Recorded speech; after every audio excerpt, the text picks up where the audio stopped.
नमस्कार दोस्तों, beekeeping India YouTube channel पर आपका हार्दिक स्वागत है। साथियों, आज हम आपको एक ख़ास विषय पे वीडियो दिखाने जा रहे हैं और जानकारी देंगे कि आपको शहद कब निकालना चाहिए। बहुत सारे लोग जो हैं इस बात का पता नहीं लगा पाते कि उन्होंने शहद कब निकालना है। तो साथियों, जिन लोगों ने हमारे चैनल को सब्सक्राइब नहीं किया है वो हमारे चैनल को सब्सक्राइब कर लें ताकि आने वाले सभी वीडियो के नोटिफिकेशन उनको आसानी से मिल सकें और आप सब मधुमक्खी पालन के विषय में संपूर्ण जानकारी ले सकें। साथियों, शहद निकालने से पहले आप सबको ये देखना होता है कि आपकी कॉलोनी में जो मधुमक्खियां हैं उन्होंने शहद बना दिया है या नहीं बना दिया है। और साथियों, ज़्यादातर हमें सील्ड हनी ही निकालना होता है। अगर हम अनसील्ड हनी निकालते हैं तो वो पूर्ण रूप से पका हुआ नहीं होता या उसमें पानी का जो कंटेंट है वो ज़्यादा होता है। साथियों, जब डायरेक्ट फूलों से रस लेकर के आती है मधुमक्खियाँ तो उसमें पानी की मात्रा बहुत ज़्यादा होती है और धीरे धीरे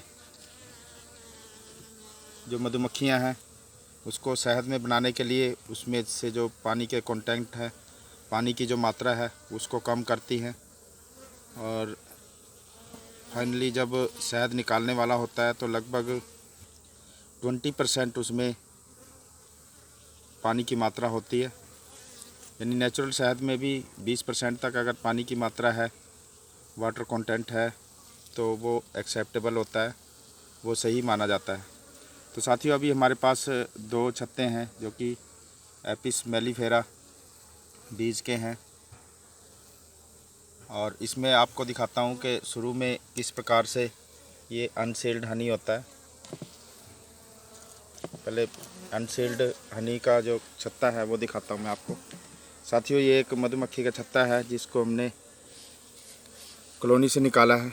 तो इसका ऊपरी भाग आप देखोगे, जैसे ये छत्ता है तो इसका ऊपरी हिस्से में इसके ये हनी है, शहद जो कि चमकीला चमकीला दिखाई दे रहा है। तो साथियों, ये अभी अनसील्ड हनी है। इसमें ज़्यादातर छत्ते में देखोगे आप मधुमक्खियों ने शहद ही रखा हुआ है, लेकिन अभी पूर्ण रूप से ये परिपक्व नहीं हुआ है, पका हुआ नहीं है। तो मधुमक्खी पालकों को एक चीज़ का विशेष ध्यान रखना होता है कि ये जो हनी है ये जब सील्ड हो जाए उस समय निकालना सबसे बेहतर होता है। बहुत सारे जो मधुमक्खी पालक हैं वो सील काटना ना पड़े इसके लिए अनसील्ड हनी को भी निकाल लेते हैं। जिस प्रकार से आप सब देख रहे हो, अगर इसको मशीन में डाल करके घुमाया जाएगा तो इसमें से जो शहद है वो निकल जाएगा, लेकिन इसमें साथियों पानी की जो मात्रा है वो अधिक होती है। पानी की मात्रा अधिक होना कोई नुकसान नहीं देता, लेकिन पका हुआ शहद या सील्ड हनी ही हमेशा निकालना सबसे बेहतर माना जाता है ताकि उसमें पानी की मात्रा कम रहे और हनी की जो मात्रा है वो ज़्यादा रहे। साथियों, ये उसी छत्ते का दूसरी साइड है, दूसरे वाला हिस्सा है। इसमें आप देखोगे तो ये कुछ जो हनी है ये मधुमक्खियों ने सील किया हुआ है थोड़ा थोड़ा, लेकिन धीरे धीरे अभी इसको सील बंद कर रहे हैं। तो जैसे जैसे ये पूरा जो छत्ता है वो सील्ड हो जाएगा, जिस प्रकार से ये सीलिंग लगी हुई है, तो ये शहद जो है पूर्ण रूप से परिपक्व होगा और निकालने के लिए इसको हार्वेस्ट कर सकते हैं आप सब। तो इसमें भी आप देखोगे बहुत सारे जो कोष्ठक हैं, जो सेल्स हैं, उसके अंदर हनी है लेकिन अभी सील नहीं किया हुआ, यानी पूर्ण रूप से अभी नहीं तैयार हो पाया है। लेकिन इसको भी धीरे धीरे जो बीज हैं, वर्कर बीज, वो इसको सील कर देंगी। और साथियों, एक और मैं आपको छत्ता दिखाता हूँ जिसमें जो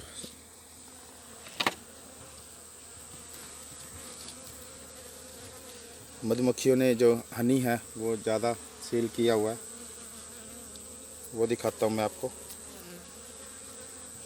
साथियों इसी कॉलोनी का सेम एक और ये छत्ता है। तो इसमें आप सब देखोगे कि ये जो ऊपर ये जो वाइट वाइट दिख रहा है, ये सारा जो हनी है वो मधुमक्खियों ने सील कर दिया है। साथियों शहद निकालते हुए ये जो सीलिंग है, मशीन में घुमाने से पहले इसको काटना होता है चाकू से, तभी आप सब शहद निकाल सकते हो इसका। अदरवाइज़ मशीन में घुमाने के बाद भी इसका शहद नहीं निकलेगा। तो साथियों इस प्रकार से जो सील हो जाए शहद जब, तभी निकालना सबसे उत्तम होता है, ताकि उसमें जो पानी की मात्रा है वो कम रहे। और साथियों बहुत सारे लोगों की एक गलत अवधारणा होती है कि जमा हुआ जो शहद है वो ख़राब होता है। तो साथियों जमा हुआ जो शहद है वो कभी भी ख़राब नहीं होता, क्योंकि उसमें मीठा इतना ज़्यादा होता है और उसकी डेंसिटी बहुत ज़्यादा होती है, सघनता जो मीठे की होती है, इस वजह से वो जम जाता है। साथियों बहुत सारे फूलों का जो रस है, जो शहद है, वो जमता है, और बहुत सारे फूल जो होते हैं वो नहीं जमते हैं, उनका जो शहद है। सरसों का जो शहद है वो अधिकतर जो है जम जाता है, लेकिन ऐसा नहीं है कि वो ख़राब होता है। तो साथियों इस प्रकार से आप सब देखोगे कि जो सील्ड हनी है उसको ही हमें निकालना चाहिए शहद जब पूरा पक जाए। तो इस प्रकार से आप सब पूरी कॉलोनी में वॉच कर सकते हो कि कौन सा जो छत्ता है उसमें से शहद निकालने लायक है, कौन सी कॉलोनी ने ज़्यादा शहद बनाया है। ये सारा देखे बिना आप सब नहीं बता पाओगे कि कब इसका जो शहद है वो निकालने लायक है। साथियों ये एक और नया छत्ता है जो कुछ समय पहले ही हमने मधुमक्खियों को दिया था।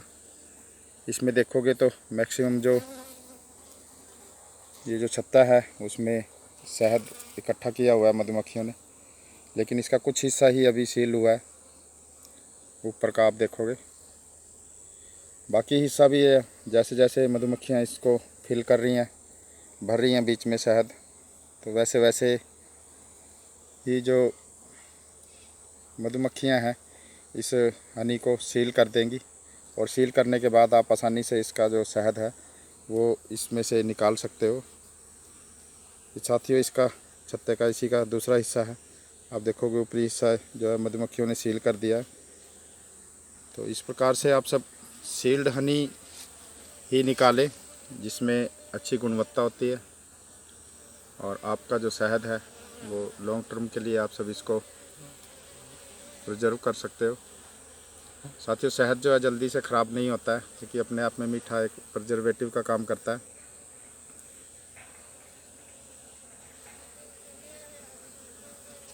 इस प्रकार से आप सब देख सकते हो कि ये जो सारे कोष्ठक, ये जो सेल्स हैं, इसमें टोटली सभी में शहद है। ये जो पूरा छत्ता है लगभग इसको शहद भरने के लिए ही मधुमक्खियों ने इस्तेमाल किया है। और साथियों जो शहद है मधुमक्खियाँ अपने लिए इकट्ठा करती हैं, लेकिन क्योंकि मनुष्य को इसकी ज़रूरत पड़ती है या व्यावसायिक रूप से इसका उत्पादन करते हैं, तो इसलिए हम उनका शहद एक तरीके से चुराते हैं। तो शहद निकालते समय साथियों एक चीज़ का और ध्यान रखें कि सभी छत्तों का शहद ना निकालें, ताकि मधुमक्खियाँ भूखी ना मरें। 1-2 दिन तक, 3-4 दिन तक उनके पास कुछ खाने के लिए रहें, और उनका जो पेट है वो भर सके उस बीच में। अगर सारा शहद निकाल लोगे तो वो अच्छा नहीं माना जाता है, उसमें मधुमक्खियों की ग्रोथ जो है वो भी रुक जाती है, धीमी हो जाती है। कुछ छत्ते आप सब छोड़ दिया करो, 1 या 2, जिसमें शहद हो और मधुमक्खियाँ उसको यूज कर सकें अपने इस्तेमाल के लिए। तो साथियों आप सबका वीडियो देखने के लिए बहुत बहुत धन्यवाद। जिन साथियों ने हमारे चैनल को सब्सक्राइब नहीं किया है वो साथी हमारे चैनल को सब्सक्राइब कर लें, ताकि आने वाले समय में हम आपको लिए नई नई वीडियोज़ बना करके आपको जानकारी दे सकें कि किस प्रकार से आपने मधुमक्खी पालन करना होता है और उसमें किन किन चीज़ों का ध्यान रखना होता है। साथियों वीडियो देखने के लिए बहुत बहुत धन्यवाद। Thank you very much.